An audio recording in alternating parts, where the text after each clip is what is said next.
ते तुम्हाला माहित आहे आम्ही लहानपणापासून रिच हा. आहे. सो माझे बर्थडे ना एकदम छान सेलिब्रेट व्हायचे. बरोबर. म्हणजे बँकवेट हॉल, एसी हॉल, इकडे तिकडे. अरे बाप, एवढं बेकार. माझे बड्डे तर डायरेक्ट डेस्टिनेशन बड्डे व्हायचे. हा का? डेस्टिनेशन.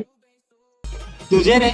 तुम्हाला तर माहिती बा आपलं काय साधा बोळा कारभार आहे. आमचे बड्डे असे व्हायचे, मा बाप आहे ना बाजारातून 150 रुपयाचा केक आणायचं म्हणून म्हातारी काय करायची, तो आपला पिठाचा डबा नाही करत पिठाचा डबा ठेवायची असा खुर्ची आणि त्याच्यावर पाहुणे येते ती सतराची बेडशीट नाही का आपलं, हा. ते मग सो केक बीक ठेवायचा तिथं मा बाप केक घेऊन यायचा 150 रुपयाचा आणि मग गल्लीतले सगळे पोरं बिर गोळा करायचो आम्ही. आणि मग ते तुम्हाला ते तरुण माहिती का म्हणून आजच्या प्लेट प्लास्टिकच्या ताट्या राहतायच्या, हा. मग त्याच्यामध्ये केकचा एक तुकडा ते कच्च्या बँगोचे चॉकलेट बिकलेट ठेवायचो आणि मग सगळ्या पोराला वाटायचो. गल्लीतले पोरं अख्खे खुश नाही का, तान्याचा बड्डे तुम्हाला सांगतो जेवायला माझा बाप नाही का अख्खा बोकड्या कापायचा, अख्खा बोकड्या बरं का, अख्ख्या शी काय शी यार तुम्ही ते खाता चिकन मटन. नाही, आम्ही डिनरला जातो. मग बाप स्वतः बोकड्या कापायचा ना का खपा खप नुसतं आणि सगळ्या पोरांना कोणाला सुक्का मटन कोणाला कसं पाहिजे तसं अशा लय Sorry, बेकार sorry. बड्डे व्हायचे काय.